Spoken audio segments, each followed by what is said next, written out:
여러분 반갑습니다. 정구 박사입니다. 최근 국내 증시 포함해서 글로벌 증시를 함께 보다 보면 정말로 전체 시장이 조울증에 빠져 있는 것 같은 느낌을 굉장히 많이 받고 있습니다.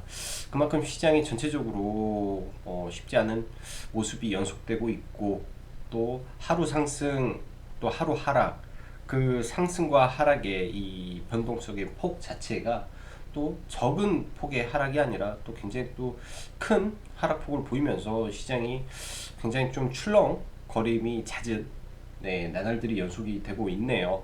사실 설 연휴 이후 지금까지 뭐 한 번도 좀 제대로 된 흐름이 연속되지 않아서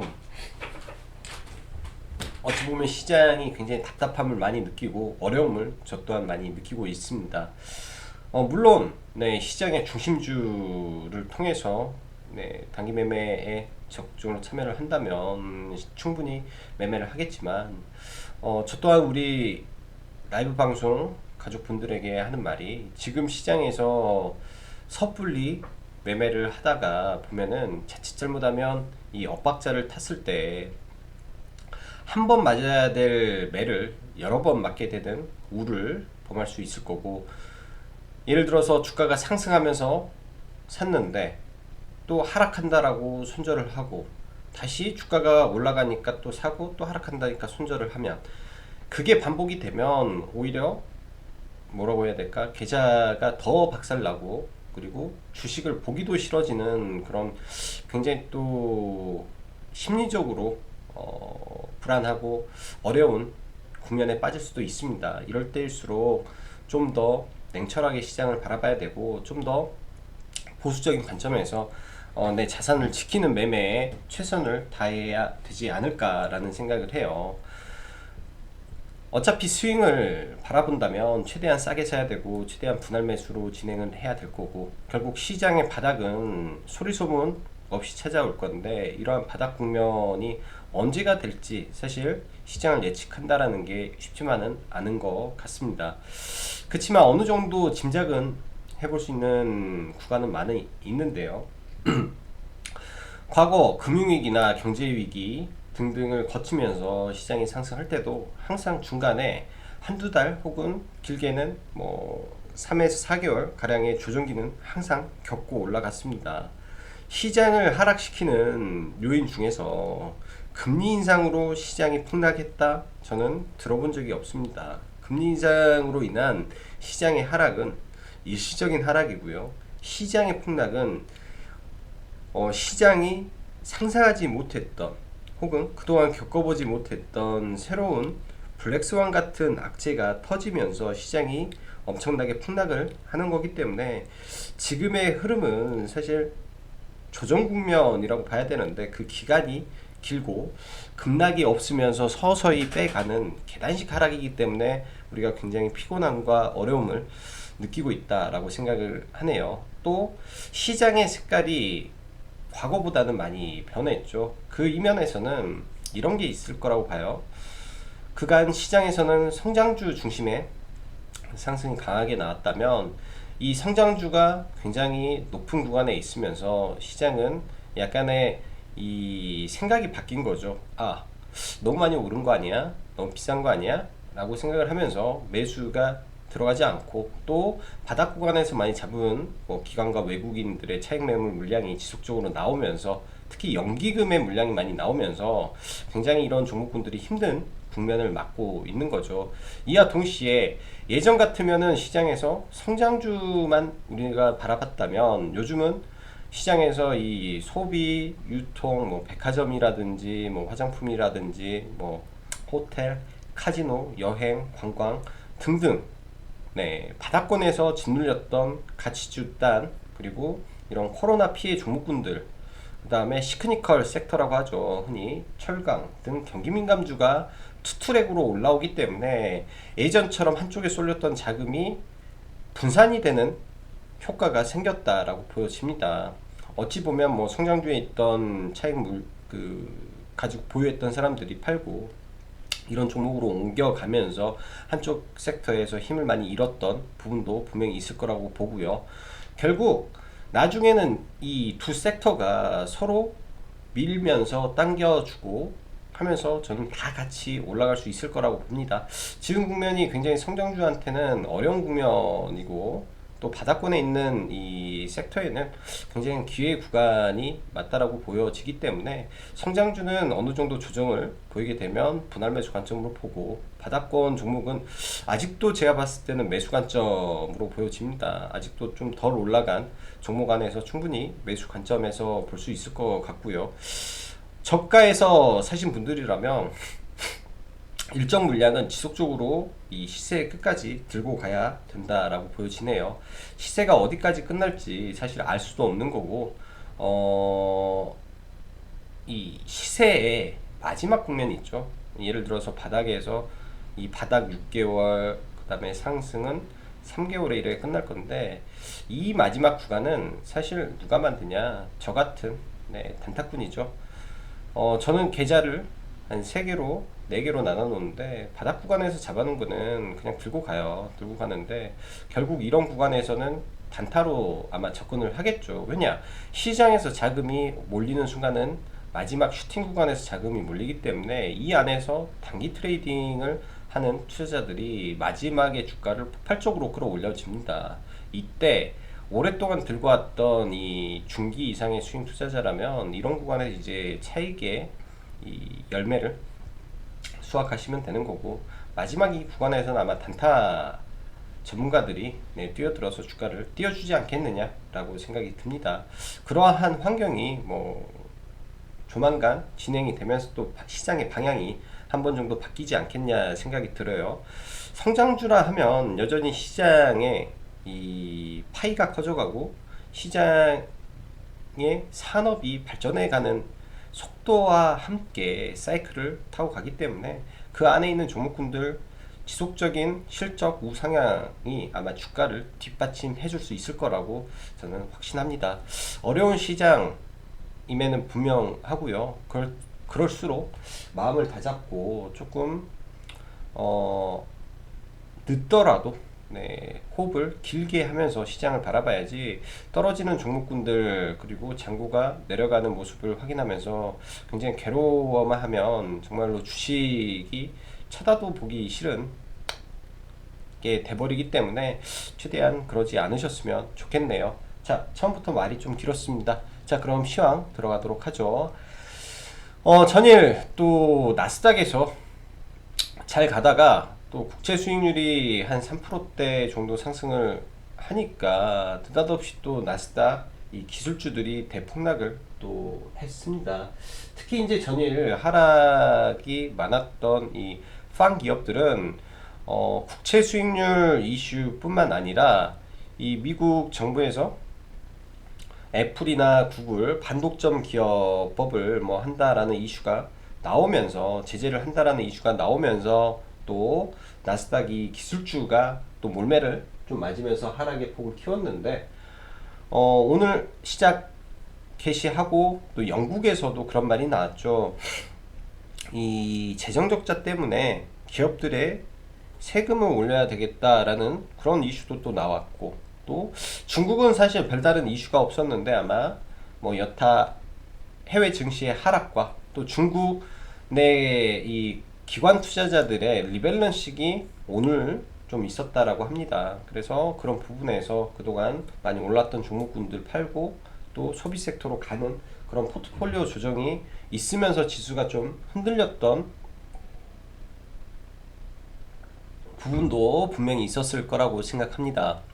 자, 국채 금리 상승은 아주 자연스러운 현상이죠. 그렇기 때문에 뭐 JP 모건이라든지 연준 인사들이라든지 국채 금리가 뭐 2%대까지 이제 2%죠. 네, 2%대까지 상승해도 괜찮다. 그리고 뭐 연준에서 이런 걸로 관리하겠다 등등의 이유가 어쩔 수 없이 금리는 상승할 수밖에 없는 현상이기 때문에 이런 말을 하고요. 관건은 상승의 속도가 중요하지 않나라는 생각을 하는데, 이런 부분은 아마 아직까지는 네, 연준 인사들 대부분이 시장을 긍정적으로 말을 하는 게 보편화돼 있고, 그런 기조를 하는 이 파월 그리고 연준을 믿어야 되지 않나라고 생각을 합니다. 오늘 밤 파월 의장의 발언이 있는데, 이런 부분을 좀 불식시켜주는 좀 이야기가 좀 나왔으면 좋겠다라는 생각을 하고 있고, 저는 일단은 네, 어제 하락분이 좀 과도했기 때문에 오늘은 일정 부분 회복을 해주는 양음량으로 가주기를 기대하면서 일단은 시장을 바라볼 생각이고요. 반면 네, 코로나 확진자 감소와 백신 보급의 확대가 바닥권 소비 유통, 여행 및 경기 민감주에는 여전히 방어를 해주는 모습이 보여주기 때문에 시장 처음에도 말씀드렸다시피 투트랙 전략으로 지속적으로 가야 될 수밖에 없다. 자, 오늘 시장 보면 장 초반에 나온 기간의 대량 매도, 물량 속의 프로그램 매도가 지속적으로 나왔죠. 오늘 보면 코스피 1조 거의 2천억 가량, 기관이 또 1200억, 거의 1300억대, 외국인이 9천억 이상의 매도를 쏟아 부으면서 코스피가 하루 종일 약세를 또 면치 못했고요. 매일 타겟은 삼성전자겠죠, 시장에 빠졌을 때. 그리고 그로 인해서 시장의 대장주급의 이 종목군들이 거의 힘을 못 쓰면서 좀 하락을 좀 해줬고, 중소형주도 마찬가지였죠. 중소형주들도 대부분은 좀 약세의 모습을 면치 못했다. 오늘부터 중국 양회가 시작되는데, 이러한 이슈에 연동이 돼서 일단은 철강, 이 중국의 감산 이슈가 있었는데 여기에 더해 포스코, 이 아르헨티나 광산 이슈가 나오면서, 아르헨티나 감산 이슈가, 아니 그 가치평가에 대한 이야기가 나오면서 장 초반부터 포스코 쪽 계열이 굉장히 강했고요. 그 밖에 문배철강이라든지 장중에 그런 종목들은 그냥 시세에 연동되면서 상승하는 모습 정도 나왔다라고 보여집니다. 디지털 화폐 지속적으로 관심을 가져야 된다 말씀드렸는데, 오늘 이제 KCT 좀 시세를 분출하는 모습이고, 당분간은 또 이런 종목군들 상승했으니까 또 한참 뒤에 봐야 되지 않을까라고 생각을 하네요. 일단 충분한 조정이 좀 필요하기 때문에 좀 지켜보면서 보는 게 좋을 것 같고, 오늘 시장의 가장 큰 중심주는 여전히 윤석열, 이제는 전 검찰총장이죠. 네, 사의 표명을 하고 사표를 처리를 했는데, 이러한 2시 사이 가능성이 보도되며 정치 테마주가 굉장히 강했습니다. 시장이 하락을 하고 있었기 때문에 더 강했을 거라고 생각을 하고, 2시에 입장문이 발표가 됐죠. 사실 이런 입장문이 발표됐을 때 둘 중 하나예요. 재료 소멸이라든지, 아니면 이게 정말로 대선으로 가기 위한 제스처를 했다라고 판단하면 좀 더 간다든지 였는데, 사실 저는 입장문을 거의 보지 않았습니다. 이쪽 종목을 매매를 사실 별로 계획을 하지 않았기 때문에 입장문을 보지 않고 장 마감 이후에 좀 봤는데, 입장문에서 이런 말이 좀 있더군요. 어느 위치에서든 어느 위치에서든 국민에게 최선을 다하겠다, 이 부분.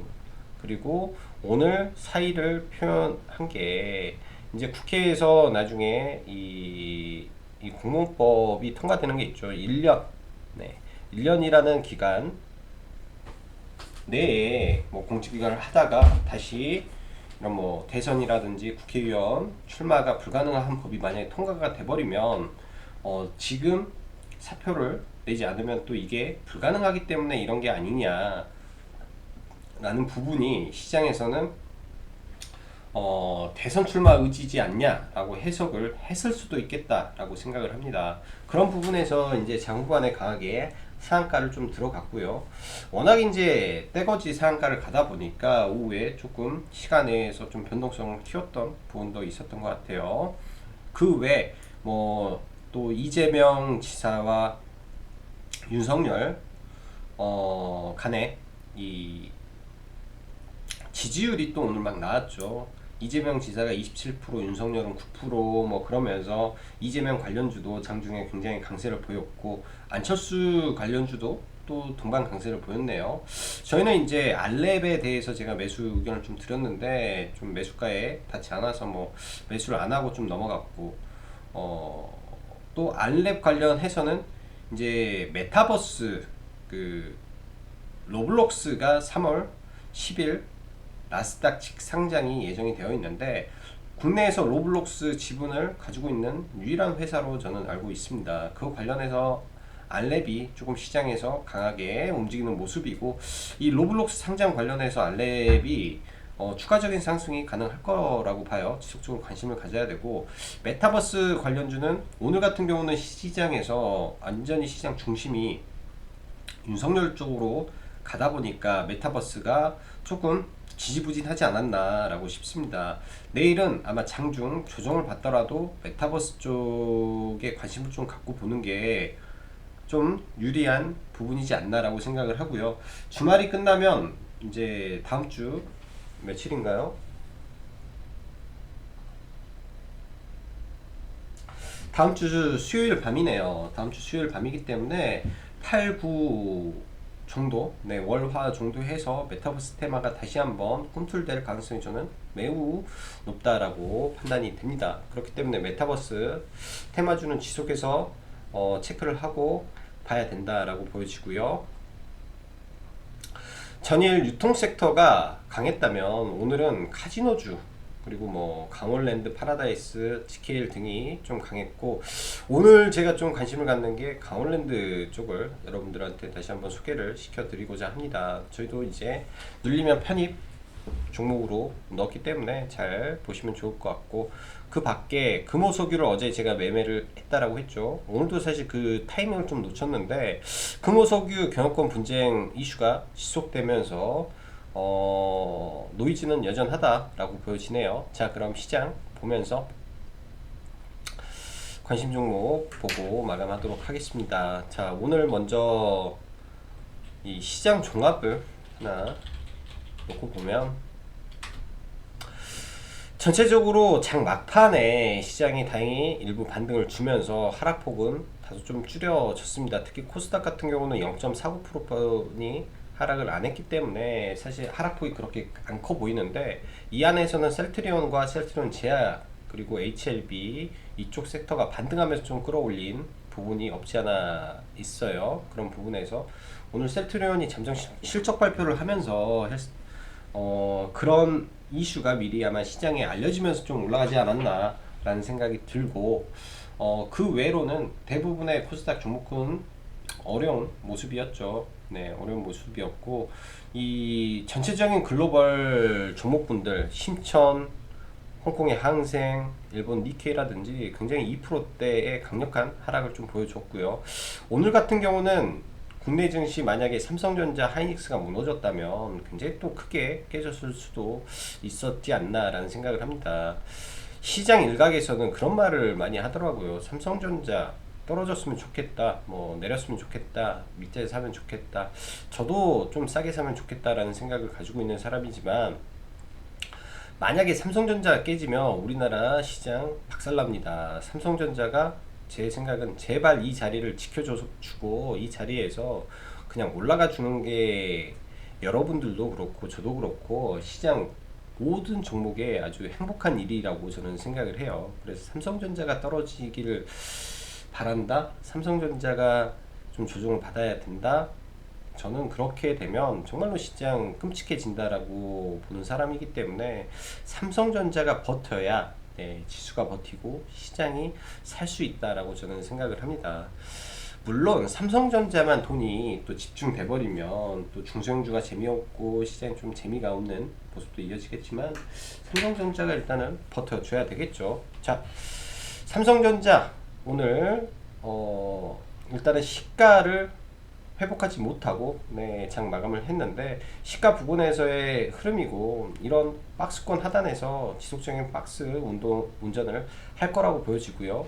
지금 SK 하이닉스도 여전히 강한 모습입니다. SK 하이닉스도 여전히 강한 모습인데 이런 구간에서 추가적인 하락보다는 박스권 플레이가 저는 좋을 것 같고요. 어제 강했던 네이버는 좀 밀렸죠.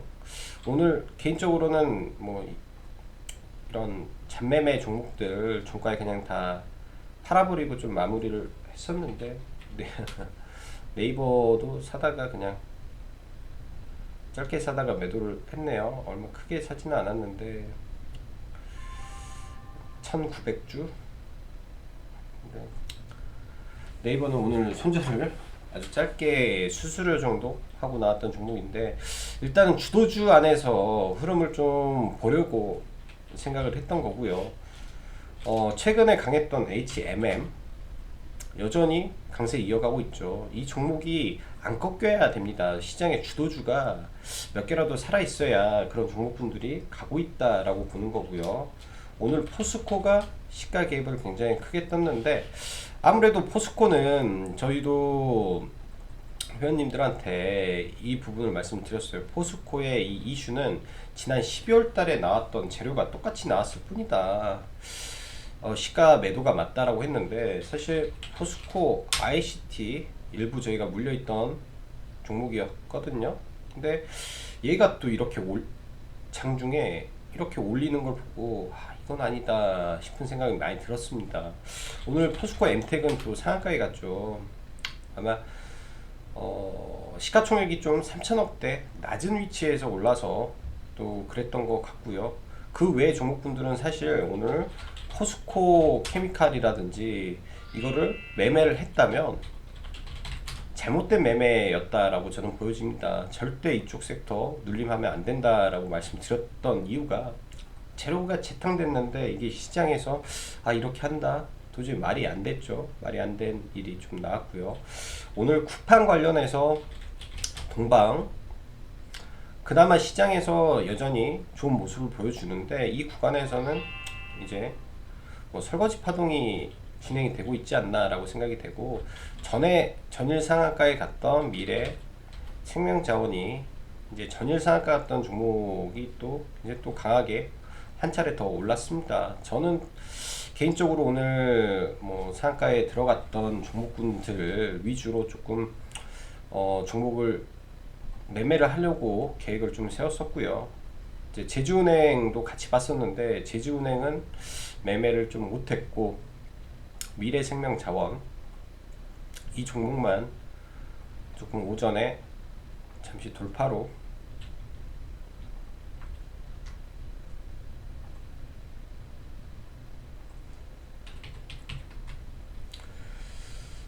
조금 먹고 나왔네요. 거의 상한가, 네, 상한가 약간 위쪽에서 들어가서 VI 지난 이후에 좀 팔았었는데, 그 이후에도 굉장히 강하게 좀 가더라고요. 그래서 시장이 안 좋을 때는 시장에서 굉장히 강했던 종목 위주로 매매를 하는 게 아무래도 유리하고, 그렇게 매매를 해야 됩니다. 그렇게 매매를 해야 되고요.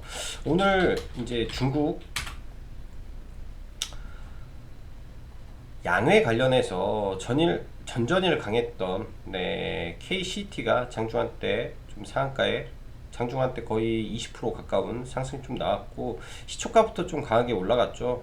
시초가부터 좀 강하게 올라갔고, 양해에 대한 기대감으로 로지시스랑 동시에 같이 좀 올라갔던 모습이 있었습니다. 전일 사실 말씀드렸던 뭐 제로투 세븐이라든지 이런 종목도 장중한 때 시세는 나왔는데, 이 거래량 기준에서 그렇게 크지가 않기 때문에 뭐 딱히 관심을 갖기는 좀 뭐했고요. 오늘 시장의 히어로는 단연 서현, 판메탈, 서현, 뭐 덕성 이렇게 되겠는데, 주가의 위치가 서현이 거의 신고가 부근이라 오늘 아마 대장 역할을 제가 봤을 때 했을 거라고 보여지고요. 대부분의 종목군들 시가가 한 8, 9%대에 형성되면서 좀 높게 출발을 했죠. 덕성이 사실 시가가 굉장히 크게 높게 뜨면서, 원래는 시작부터는 덕성이 대장이었는데 이후에는 서현탄 메탈이 시장에 완전히 대장을 차지하면서 강하게 좀 갔습니다. 일단 당연히 대장 위주로 봐야 되는데, 이런 종목군들이 이미 파동으로 보면 1, 2, 3파동이 끝났고요. A, B, C 하락 파동도 다 끝났습니다.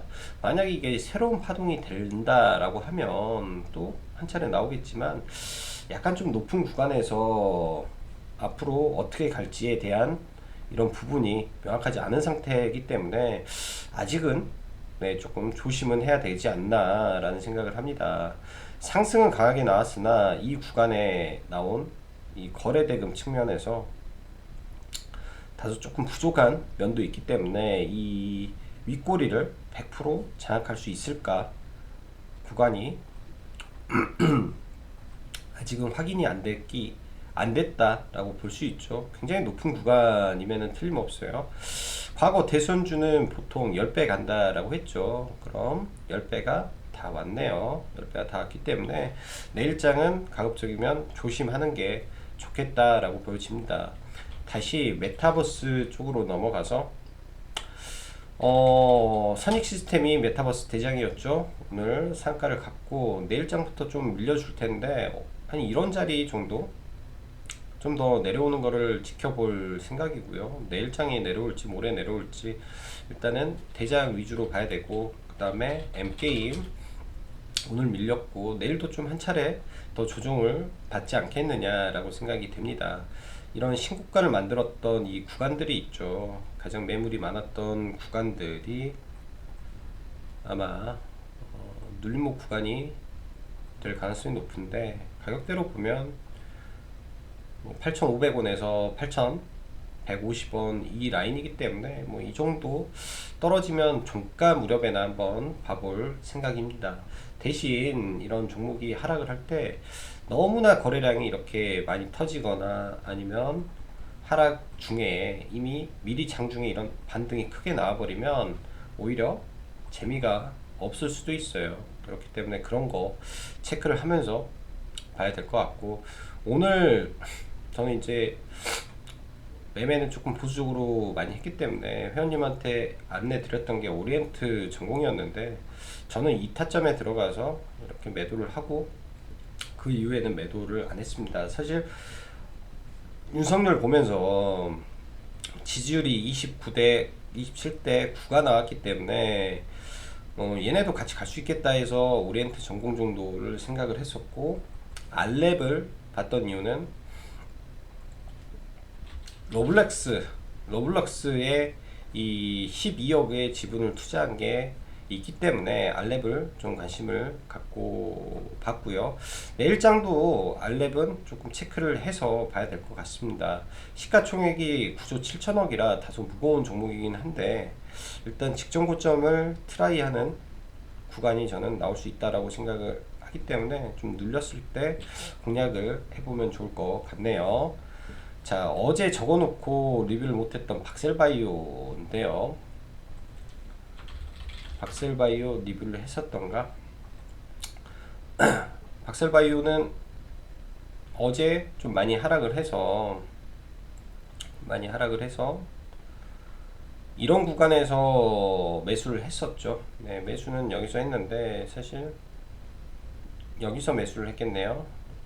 여기서 매수를 해서 여기가 깨지면서 물량의 3분의 1을 덜어냈고, 왜냐면 이렇게 떨어지기 때문에 하락의 폭이 깊을 수 있다라고 판단을 해서 좀 덜어내고 오늘 99,000원에 매수하고 여기서 추가 매수를 해서 저는 이 정도 선에서 일단 전략 매도를 처리를 했습니다. 장 중간중간에 한두 차례 매매를 좀 했었는데 시간 외에서 좀 팔아버렸어요. 이 구간에서 이제 전략 매도를 하고 여기서 해서 시간 외에서 들어간 거는 몇 주나 들어갔나? 첫 타임, 둘째 타임일 겁니다. 아마 매수가에서 그냥 매도를 해버려서 그냥 수수료 손절 정도. 종목을 좀 가져가기가 나스닥 선물을 봤을 때 장중에는 상승의 모습이었으나 약간 종목을 많이 가져가기에는 다소 무리가 있어서 좀 팔아버렸고요. 일단 내일장 이런 종목은 무조건 반등을 해줘야 되겠죠. 내일장 아무리 이런 3조짜리 기준봉이 섰더라도 3조짜리 기준봉이 섰더라도 언제든지 이렇게 눌릴 수도 있습니다. 그래서 리스크 관리는 무조건 해야 되는 부분이다 라고 생각이 들고요. 자, 바닥권 종목군들 흐름 여전히 좋다라고 생각을 하고 있고, 그 중에서 현대백화점 여전히 저는 더 갈 수 있다라고 보여집니다. 이 구간 넘을 수도 있을 것 같고요.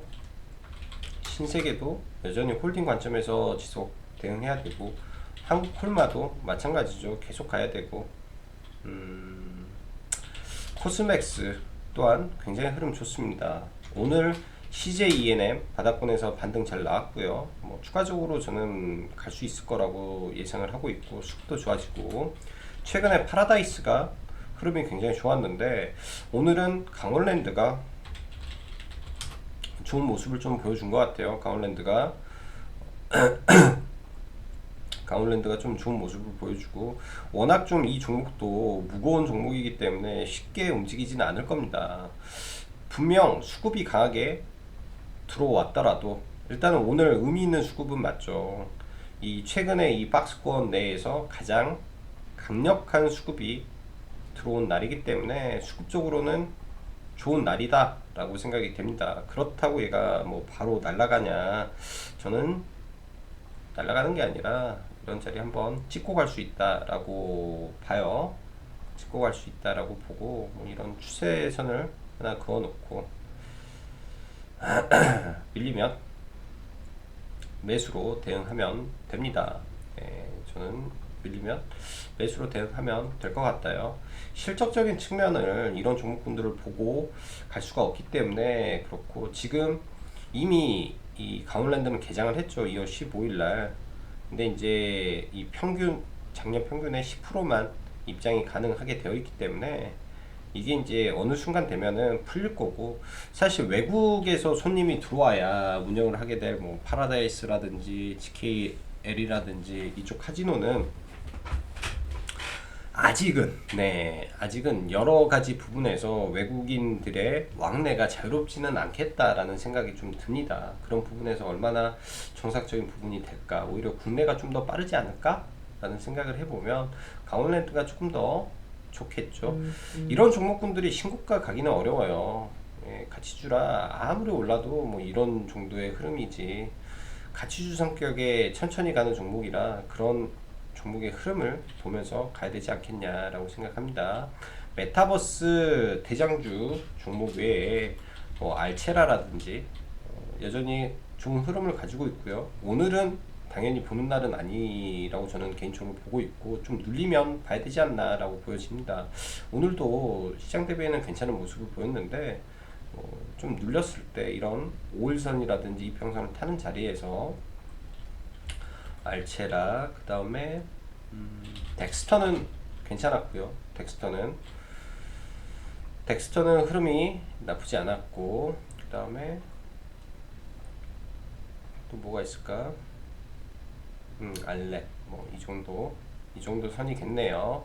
자, 오늘도 시청해 주셔서 감사하고, 시장 어렵기 때문에 너무 무리한 매매보다는 차분한 마음으로 시장 대응하시면 분명히 좋은 날 오리라 믿어 의심치 않습니다. 자, 그럼 오늘도 여기까지 짱박사였습니다. 감사합니다.